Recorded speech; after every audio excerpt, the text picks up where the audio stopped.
कुंभ नगरी प्रयागराज में चल रहे विश्व के सबसे बड़े धार्मिक मेले में कल मौनी अमावस्या का स्नान पर्व है। माघ मेले के दौरान मौनी अमावस्या का पर्व सबसे महत्वपूर्ण माना जाता है। मान्यताओं की बात करें तो मौनी बाबा महाराज ने बताया कि मौनी अमावस्या पर्व पर संगम में मौन रहकर स्नान करने से मनुष्य के सभी कष्ट दूर हो जाते हैं तथा संगम नगरी से दूर रहने वाले भी मौनी अमावस्या पर विशेष पूजा अर्चना कर अपने लिए तथा अपने परिवार के लिए पुण्य लाभ कमा सकते हैं। माघ मास में मौनी अमावस्या का सबसे बड़ा स्नान कल है और इस आज ही से काफ़ी बड़ी संख्या में, लाखों की संख्या में श्रद्धालु प्रातःकाल से आके संगम तट पर और अन्य स्नान घाटों पर स्नान कर रहे हैं। इसके लिए हम लोगों ने एक बृहद सुरक्षा योजना के अंतर्गत उनके आने के और जाने के मार्ग पृथक पृथक निर्धारित किए हैं, जिससे कोई स्टैम्पीड आदि की घटना ना हो। जब वो स्नान करें तो हम उनको सुरक्षित स्नान प्रदान करें। इसके लिए deep water barricading, river line और जाल की व्यवस्थाएं संगम तट पर और अन्य स्नान घाटों पर की गई हैं। इसके साथ ही जो रिवर लाइन्स हैं उसके साथ साथ फ्लड कंपनीज के जवान, एसडीआरएफ के जवान और एनडीआरएफ की टीमें व्यवस्थापित की गई हैं। साथ ही प्रशिक्षित गोताखोरों की नियुक्ति की गई है। पब्लिक एड्रेस सिस्टम के माध्यम से हम लोगों से लगातार अपील कर रहे हैं कि रिवर लाइन्स के बियॉन्ड जाके स्नान न करें। जो हमारे स्नान घाट प्रतिबंधित है वहाँ पर स्नान न करें। जो श्रद्धालु यहाँ पर आ रहे हैं उनसे अनुरोध कर रहे हैं कि 100 मीटर के अंदर किसी प्रकार की वीडियो फोटोग्राफी, डिजिटल फोटोग्राफी ना करें। पब्लिक एड्रेस सिस्टम के माध्यम से हम सारे श्रद्धालुओं से लगातार संवाद स्थापित कर रहे हैं। पूरे माघ मेला क्षेत्र को सीसीटीवी कैमरों के माध्यम से हम लोगों ने आच्छादित किया हुआ है, जिसका फीड हम लोग 24/7 ICCC में ले रहे हैं। ड्रोन कैमरों के माध्यम से चाहे अरेल का क्षेत्र हो, झूसी का क्षेत्र हो, संगम का क्षेत्र हो, नज़र रखी जा रही है। इसके अलावा एक अभिनव प्रयोग करते हुए 80 बॉडी वोर्न कैमरों का व्यवस्थापन भी हम लोगों ने महत्वपूर्ण स्थानों पर वाइटल इंस्टॉलेशन पे सुरक्षा के दृष्टिकोण से, संदिग्ध व्यक्तियों पर नज़र रखने के उद्देश्य से, लावारिस वस्तुओं को चेक करने के उद्देश्य से व्यवस्थापित किया है। सारी व्यवस्थाएं सुनिश्चित की गई हैं।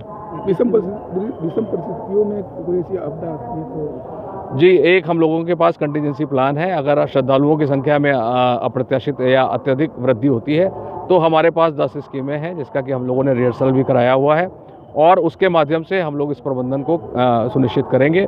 साथ ही जो इस माघ मेले क्षेत्र में जो श्रद्धालु आ रहे हैं उनको कम से कम पैदल चलना पड़े, इसके लिए माघ मेले क्षेत्र के अंदर ही हम लोगों ने पार्किंग की व्यवस्थाएं, 2 पार्किंग की व्यवस्थाएं सुनिश्चित की है, जिससे श्रद्धालु अपने 2 पहिया और 4 पहिया वाहन को वहां खड़ा करके संगम तट पर या अन्य स्नान घाटों पर जाकर स्नान करें, अपने गंतव्य को सुरक्षित वापस जा सकें। मौजूद है और RAF की टीम भी मौजूद है।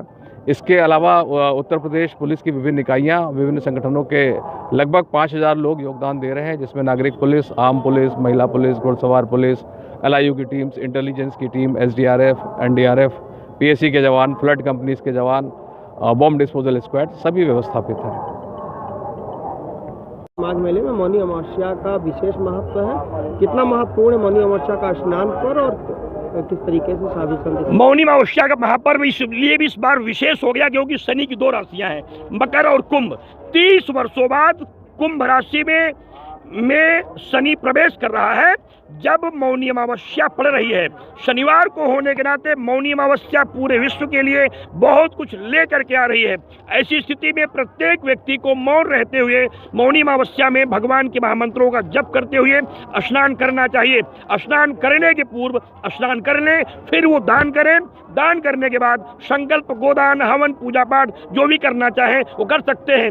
8:33 से लेकर के 9:53 के मध्य में जो प्रभात काल में विशेष अमृत योग बन रहा है, सिद्ध योग बन रहा है, अभिजित योग जो बन रहा है, उस समय यदि आप दान पुण्य स्नान करते हैं तो निश्चित रूप से आपके लिए बहुत ही मनोवांछित फल देने वाला होगा। यह पर्व आप सबके लिए यम यम चिंतते कामम तम तम प्राप्नोत निश्चितम, जो चाहेंगे वह देने वाला फल निश्चित रूप से आपको प्राप्त होगा। मौनी अमावस्या एक बहुत सुखद संकल्पों के साथ पूरे देश की राष्ट्र रक्षा करने के लिए हम लोगों को कल काले तिलों का दान करने की भी आवश्यकता है। गुड़ दान कर सकते हैं, वस्त्र दान कर सकते हैं, कंबल दान कर सकते हैं, फल दान कर सकते हैं। अन्य दानों के साथ साथ हम यदि कुछ नहीं कर सकते हैं तो कम से कम 27 बार कल सूर्य को अर्घ दें।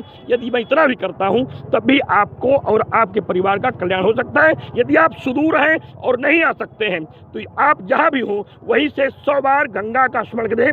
गंगे तो दर्शनात् मुक्ति, 100 बार गंगे गंगे स्मरण करें और वहां रखे हुए जल को स्पर्श करके उससे स्नान कर लें, तब भी आपको उसका बल प्राप्त हो जाएगा।